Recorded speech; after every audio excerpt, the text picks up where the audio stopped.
Telugu young directors ఛానల్కి స్వాగతం సుస్వాగతం. సినిమా వ్యూ అండ్ రివ్యూలో భాగంగా ఈ రోజున కోర్టు సినిమా గురించి తెలుసుకుందాం.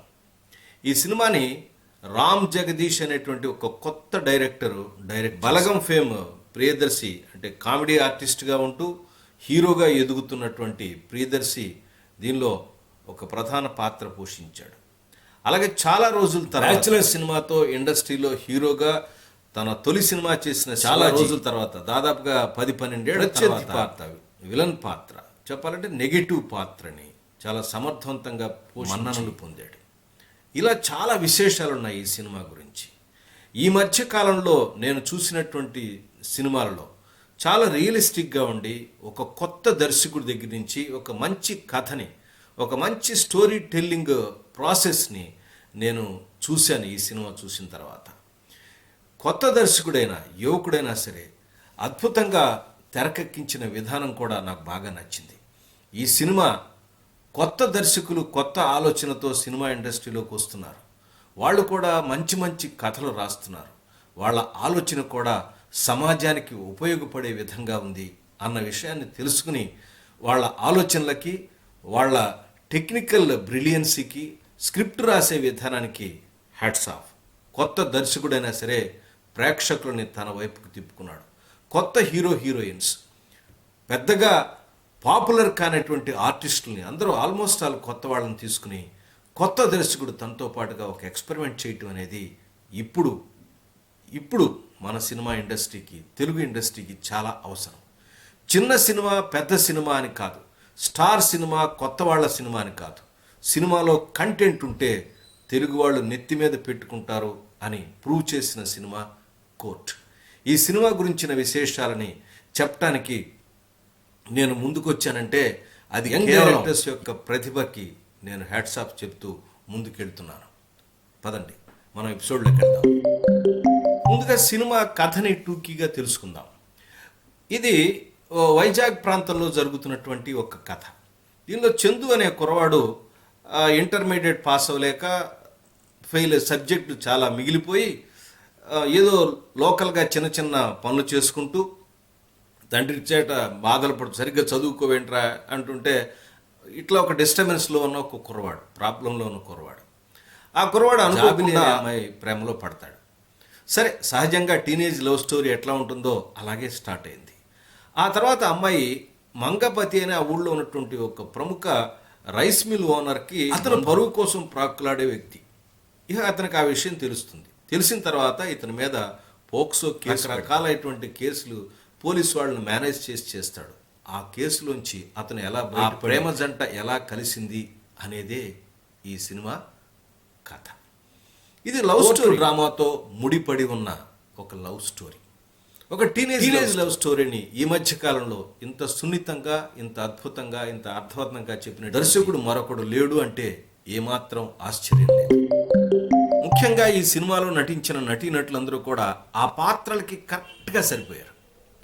హీరోయిన్లు సరే, వాళ్ళ అమ్మా నాన్న క్యారెక్టర్లు అద్భుతం. చెల్లెల క్యారెక్టర్, ఈ చెల్లెల క్యారెక్టర్కి ఒక చిన్న సీన్ పెట్టారండి. ఒకటే సీన్ అంటే సీన్ని ఒక్క సీన్ ఉందా, 6 సీన్లు ఉందా, 10 సీన్లు ఉందా అని కాదు, అట్లా కళ్ళు చెమర్చేటట్టు ఒక సీన్ ఉండాలి. ఆ పాప ఇంట్లో ఉంటుంది, మామూలుగా అట్మాస్ఫియర్ క్యారెక్టర్ లాగా చెల్లెల్లాగా ఉంటుంది, వెళ్తూ ఉంటుంది. సరే, ఎవరో ఉండాలిగా ఉంటాం కాదు, ప్రతి పాత్రని ఉపయోగించుకోవడం దర్శకుడు తెలుసుకోవాలి. ఇతను ఇట్లా జైలుకి వెళ్ళిపోయిన తర్వాత, కుర్రవాడు చంద్రు వెళ్ళిపోయిన తర్వాత అమ్మాయికి స్కూల్కి వెళ్ళి వస్తూ ఉంటుంది. ఒకరోజు ఏడ్చుకుంటూ వస్తుంది. మదర్ అడుగుతుంది, ఏంటమ్మా ఏడుస్తున్నావు అని. నాకు ఒక కుర్రాడు డాష్ ఇచ్చాడమ్మా. అదేంటంటే, మీ అన్నయ్య పలానా అమ్మాయి చేయబట్టుకున్నాడు, నేను డాష్ ఇస్తే నీకేమవుతుంది అని అమ్మాయి బాధపడుతుంది. ఆ సీన్ అండి నిజంగా అందరూ ఆ కళ్ళనీళ్ళు తెప్పిస్తాయండి. చాలా సందర్భాల్లో 5-6 సందర్భాల్లో నాకు ఈ సినిమాలో కళ్ళనీళ్ళు వచ్చాయి. అంటే ఇలాంటివే కాదు, తర్వాత సాయి కుమార్ గారు మాట్లాడే విధానం కానీ చాలా సందర్భాలు అనిపించాయి. ప్రతి సీన్కి కూడా ఒక పర్పస్ఫుల్గా తీశారు. పనికి రాకుండా ఏదో మ్యాటర్ కోసం రన్నింగ్ కోసం తీసిన సీన్లు ఈ సినిమాలో లేనే లేవు. మ్యాటర్ ఆఫ్ ఫ్యాక్ట్ అంటే దర్శకుడు తీసి ఉండొచ్చు, కానీ ఎడిటింగ్లో లేపేశారు. అద్భుతం, అవే చూసుకోవాలి. కొత్త దర్శకులు కొన్ని 2-3 సీన్లు ఎక్స్ట్రా తీస్తారు కొద్దిగా. మిగతా టెక్నీషియన్స్ అది ఆలోచించి అతను నచ్చ చెప్పి అంతవరకే ఉండాలని చెప్పి తీసుకురావడం అనేది ఎడిటర్ చేసిన ఒక గొప్పతనం. మనలో చాలామందికి చట్టాల గురించి వాటి యొక్క పరిణామాల గురించి తెలియదు. వింటూ ఉంటాం, చదువుతూ ఉంటాం, కానీ వాటి తెలుసుకోవాలని, వాటి విలువ తెలుసుకోవాలని, తర్వాత మన పిల్లలకు కూడా తెలియచెప్పాలనేటువంటి ఆలోచన పేరెంట్స్కి కూడా లేదు. అసలు చదువుకునే వాళ్ళకి ఇవన్నీ చెప్పాల్సిన అవసరం ఉందా అని కూడా అడుగుతారు. కానీ మన చట్టం గురించి, మన రాజ్యాంగం గురించి, మన దేశం గురించి, మన దేశ భక్తుల గురించి మనం తప్పకుండా చెప్పాలి. మన వంశంలో పెద్దల గురించి, తర్వాత మన గురించి, అమ్మ నాన్న గురించి, బంధువుల గురించి ఎలా డిస్కస్ చేస్తామో, దేశ కాలమాన పరిస్థితులను ఎలా పరిచయం చేస్తామో, చట్టంలో ఉన్నటువంటి విషయాలను కూడా పిల్లలకి చెప్పాలి, తెలియచెప్పాలి. వాటిని గనక అతిక్రమిస్తే జరిగే పరిణామాలు ఏంటి కూడా ఎప్పటికప్పుడు తల్లిదండ్రులు హెచ్చరించాలి అనేటువంటి ఒక నోట్ ఈ సినిమాలో అద్భుతంగా ఉంది. ఇది ముఖ్యంగా ఇది ఒక టీనేజ్ లవ్ స్టోరీ.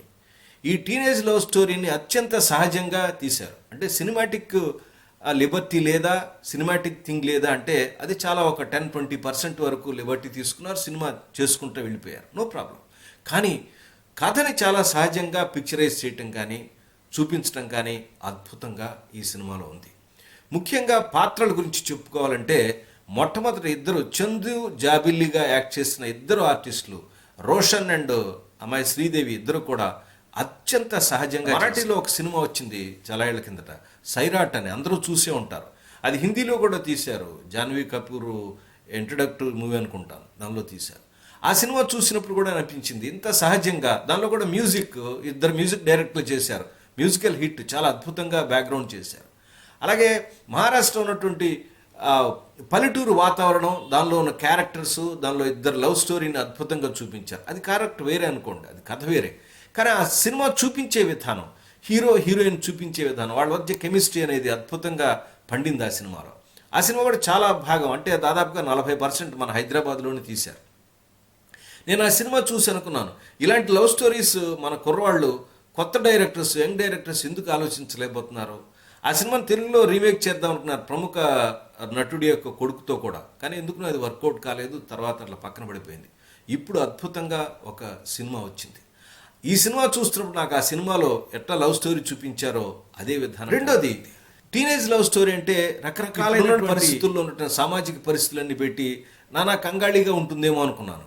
కానీ క్యారెక్టర్స్ చాలా మెచ్యూరిటీగా, చాలా చక్కగా, పద్ధతిగా ఆలోచిస్తూ ఉండేటువంటి క్యారెక్టర్లు చూపించడం అనేది దర్శకుడి యొక్క టేస్ట్. అందుకే ఒక పాత్ర అద్భుతంగా ఉండాలన్నా, ఒక కథ అద్భుతంగా ఉండాలన్నా, ఆ సినిమాలో ఆ దర్శకుడికి, ఆ ప్రొడ్యూసర్కి ఉన్న టేస్ట్ అనేది చాలా ఇంపార్టెంట్. ప్రేక్షకులను తప్పు పట్టకండి, మన టేస్ట్లన్నీ కూడా వాళ్ళ మీద ఎప్పుడు రుద్దద్దు. ఈ సినిమాలో మరొక ప్రధానమైన పాత్ర ప్రియదర్శి క్యారెక్టర్. ఈ ప్రియదర్శి వేసినట్టు సూర్యతేజ అనేటువంటి క్యారెక్టర్ అసిస్టెంట్ లాయర్. ఒక పెద్ద మోహన్ రావు గారు అనేటువంటి, అంటే సాయి కుమార్ దగ్గర అసిస్టెంట్గా పనిచేస్తూ ఉంటాడు. ఇతను చాలా తెలివి గలవాడు. అంటే ఒక్క సీన్లో అతను ఎంతకాలం పనిచేసినా అతనికి కేసులు ఇవ్వట్లేదు. ఆ కేసులు ఇవ్వట్లేదు అనడానికి ఆయన ఒక ప్రశ్న చెప్తాడు, ఒక చిన్న పొడుపు కథలాగా ఒక కథ చెప్తాడు, దానిలో పరిష్కారం చెప్తాడు. అతను సరైన ఆన్సర్ చెప్పలేకపోతాడు. అందుకుని ఇవ్వట్లేదా, లేదా కక్షగట్టి ఇవ్వట్లేదా అని ఇతనికి రకరకాల భావాలు కలుగుతాయి. ఆ భావంలోంచి ఒక కేసు వస్తుంది, పోక్సో కేసు. మండే రోజు కొడుతుంది కనుక ఫ్రైడే రోజు అట్లా వస్తుంది, సాటర్డే రోజు అతని దగ్గరికి వస్తుంది. అటువంటి కేసుని ఆయన చూసి దాటవేసి పక్కకు తప్పిస్తాడు. అతను ఒక అబద్ధం ఆడి ఆ కేసుని తీసుకెళ్తాడు. ఆ తర్వాత ఆ కేసులో అతను ఒక చిన్న ట్విస్ట్లో అతను తన క్లయింటే మోసం చేశాడనేటువంటి బాధతో ఇంటికి వెళ్ళి మొత్తం వర్క్ అంతా వదిలేసి అతని దగ్గరికి వెళ్లకుండా అసిస్టెంట్గా పనిచేయకుండా ఇంట్లో కూర్చుంటాడు. విషయం తెలుసుకున్న మోహన్ రావు ఆయనకి వెళ్ళి ఒక క్లాస్ పీకుతాడు. అంటే ఒక వ్యక్తికి, ఒక లాయర్కి ఉండాల్సినటువంటి అంశం ఇదే ఈ సినిమాలో ప్రధానమైనటువంటి సీన్. చాలా అద్భుతమైన సీన్ అండి ఇది. ఈ సీన్ అనేది సినిమాని నిలబెట్టింది. నేను చాలా సినిమాల్లో అంటే మనం గమనిస్తూ ఉంటాను, ఒక ఇంపార్టెంట్ హుక్ సీన్ ఉంటుంది. అది ఆ పాత్రని నిలబెట్టే సీను. అలాగే ప్రతి పాత్రకి ఒక నిలబెట్టే సీన్ ఉంటుంది. ఈ సినిమాలో అదొక ప్రత్యేకత. ఇది సూర్యతేజ క్యారెక్టర్ ఎవరైతే ఉన్నారో, ప్రియదర్శి క్యారెక్టర్కి ఎలా నిలబెట్టే క్యారెక్టరో, అలాగే హీరోయిన్కి ఒక సీన్ ఉంటుంది, అలాగే హీరోకి ఒక సీన్ ఉంటుంది, అలాగే ప్రత్యర్థి పాత్ర యాంటగోనిస్ట్ క్యారెక్టర్ శివాజీ పాత్ర కూడా ఒక ప్రత్యేకమైనటువంటి ఒక ఇంట్రెస్టింగ్ సీన్, అద్భుతమైన సీన్ ఉంటుంది. ఇలా ప్రతి పాత్రకి కూడా ఆ క్యారెక్టర్ యొక్క క్యారెక్టరైజేషన్ని ఎలివేట్ చేస్తూ వాటిని బయటికి తీసుకొచ్చేటట్టుగా స్క్రిప్ట్ రాసుకోవడం అనేది ఈ సినిమాలో ఉన్నటువంటి బలమైనటువంటి. సాయి కుమార్ క్యారెక్టర్ ఒక గురువు శిష్యుణ్ణి తీర్చిదిద్దిన విధానంలాగా అనిపిస్తుంది. అంటే ఒక ప్రాక్టికల్ ఎగ్జాంపుల్ని ఆయన చెప్తాడనమాట. లాయర్లు అనేది ప్రశ్నించడానికి, మనం వాళ్ళకి తీర్పులు చెప్పడానికి కాదు, ప్రశ్నించడం. ఎవరికి రాని ఆలోచన మనకి ఆలోచించాలి, ఆ పాయింట్ ఆఫ్ వ్యూ ఆలోచించాలని ఎంతో చక్కగా మెచ్యూరిటీగా రాశారు ఇది. ఆ తర్వాత ఈ దర్శకుడు మాట్లాడుతూ ఈ లా పాయింట్స్ అన్ని కూడా తెలుసుకోవటం కోసం నేచర్లోను తర్వాత విజయవాడలోనూ కొంతమంది లాయర్స్ని కలిసి దానిలో రీసెర్చ్ చేసి తర్వాత ఆ ఇన్ఫర్మేషన్ని తెలుసుకుని స్క్రిప్ట్ రాసినట్టుగా డైరెక్టర్ కూడా మెన్షన్ చేశారు. ఇది తప్పకుండా యంగ్ డైరెక్టర్స్ తెలుసుకోవాలి. ఏదైనా ఒక విషయాన్ని గురించి, పోలీస్ శాఖను గురించి కానీ లేకపోతే ఇలా కోర్టుల గురించి కానీ లేదా ఏదో ఒక అంశం మీద మనం చేస్తున్నప్పుడు దానికి సంబంధించిన ప్రాపర్ రీసెర్చ్ చేసి దాన్ని ఎవరు చట్టాల్లో ఉన్నారు, వాళ్ళకి రూల్స్ అండ్ రెగ్యులేషన్స్ ఏంటి అని తెలుసుకుని చెప్తే ఆ సినిమాకి అథెంటిసిటీ. ఈ సందర్భంగా ఈ సినిమా రిలీజ్ అయిన తర్వాత శివాజీ పాత్ర, మంగపతి పాత్ర గురించి చాలా బాగా చెప్పుకుంటున్నారు. అతను బాగా అద్భుతం, నిజంగా బాగా చేశాడు, చాలా అద్భుతం, న్యాచురల్గా చేశాడు. సహజంగా ఒక పరువు కోసం పోరాడేటువంటి ఒక వ్యక్తి, ల్యాండ్ లార్డ్ ఎట్లా ఉంటాడో, ఒక రైస్ మిల్లర్ ఓనర్ ఎట్లా ఉంటాడో అదే విధానాన్ని ఇతను ఆ సినిమాలో చూపించాడు అత్యంత సహజంగా. అతనికి ఒక మేనరిజం, అతనికి ఎప్పుడైతే ఓవర్ వస్తుందో ఇట్లా చేతులతో ఉంగరాలు మార్చుకుంటే ఒక మేనరిజం పెట్టాడు. అతను మేనరిజం దర్శకుడు చెప్పాడు, ఆయన చేసుకున్నాడు, కానీ ఒక మేనరిజం. ఆ తర్వాత ఆ యాంగర్ రావటం కోసం దాన్ని చూపించే విధానం, ఆ తర్వాత సీన్స్ని రివీల్ చేసే విధానం కూడా చాలా బాగుంది. ఇది స్ట్రైట్ నేరేషన్ పద్ధతిలో చెప్పుకెళ్ళటం అనేది ఒక అద్భుతమైన టెక్నిక్. చాలా బాగా సినిమా చేశారు. ఇంతకుముందే నేను ప్యారడైజ్ అనే సినిమా ట్రైలర్ మీద నాని సినిమాలో ఉన్నటువంటి బూతుల గురించి ఒక ఎపిసోడ్ చేశాను. ఇదేంటి నాని ఇట్లాంటి సినిమాని తీస్తున్నాడు, ఇలాంటి ట్రైలర్ ఉన్నాయి, అతని సినిమాలో కూడా ఇటువంటి రకమైన లాంగ్వేజ్ వాడుతున్నారని నేను ఎంతో బాధపడ్డాను. కానీ ఈ సినిమా చూసిన తర్వాత ఒక ప్రొడ్యూసర్గా అతని తపన, ఎంతమంది కొత్త దర్శకుల్ని ఇండస్ట్రీకి ఇంట్రడ్యూస్ చేశాడు, తర్వాత మంచి సినిమాని ప్రమోట్ చేయడం కోసం అతను పడ్డ తపనని నేను ప్రత్యేకంగా అభినందించకుండా ఉండలేను. కానీ దేనికదే విమర్శ. ఆ ట్రైలర్లో అలాంటి లాంగ్వేజ్ ఉంది, మనం మాట్లాడాం. ఈ సినిమా సమాజానికి ఉపయోగపడే విషయం ఉంది, అద్భుతంగా ఉంది, దాని గురించి మాట్లాడదాం. మంచిని మంచిగా పెట్టుకుందాం, చెడుని చెడుగా పక్కకు తీసి పెడదాం. మొట్టమొదట ప్రొడ్యూసర్ల యొక్క టేస్ట్ అనేది సినిమా ఇండస్ట్రీకి, మేమేం తీస్తే అది చూస్తారని కాదండి. సినిమా వాళ్ళు చూస్తున్నారు కాబట్టి మేము తీస్తున్నాము అని కాదు. మీరు మంచి మంచి కంటెంట్ ఇస్తే వాళ్ళు తప్పకుండా చూడటానికి రెడీగా ఉన్నారు. కాబట్టి ప్రతి ప్రొడ్యూసర్ కూడా ఒక మంచి కథని ఎంచుకోవాలి. మీరు అడగచ్చు, ఏమంటే ఎవరైనా సినిమా అట్టర్ ఫ్లాప్ పోదామని తీస్తారా? అందరూ హిట్ అవుదామనే తీస్తారు. కానీ నేను ఎప్పుడు చెప్పేది ఒకటే, కథని ఎంచుకోవటం, తర్వాత కథని ఎక్కడ ప్రారంభించామో మళ్ళీ అక్కడే ఎండ్ చేసుకోవటం, ఎవరితో ప్రారంభించామో వాళ్ళతో ఎండ్ చేసుకోవటం, ఏ పాయింట్ నేను చెప్పాలనుకుంటున్నానో, అంటే కథ ఎవరి గురించి, కథ దేని గురించి అనే రెండు విషయాలు మనం మాట్లాడుతూ ఉంటాం. ఆ రెండు విషయాలకు కట్టుబడి గనక కథని లేదా స్క్రీన్ ప్లేని గనక నడిపినట్లయితే ఆ సినిమా సూపర్ హిట్ అవుతుంది అనటానికి ఈ కోర్ట్ అనే సినిమా ఒక నిదర్శనం. జనరల్గా కోర్టు డ్రామాలంటే మనకి బోర్ కొడుతూ ఉంటాయి, కానీ చూసి కోర్టు డ్రామాకి ఇప్పుడు ట్విస్ట్, ఎత్తుకు పై ఎత్తు ఉండాలి, ట్విస్ట్ ఉండాలి.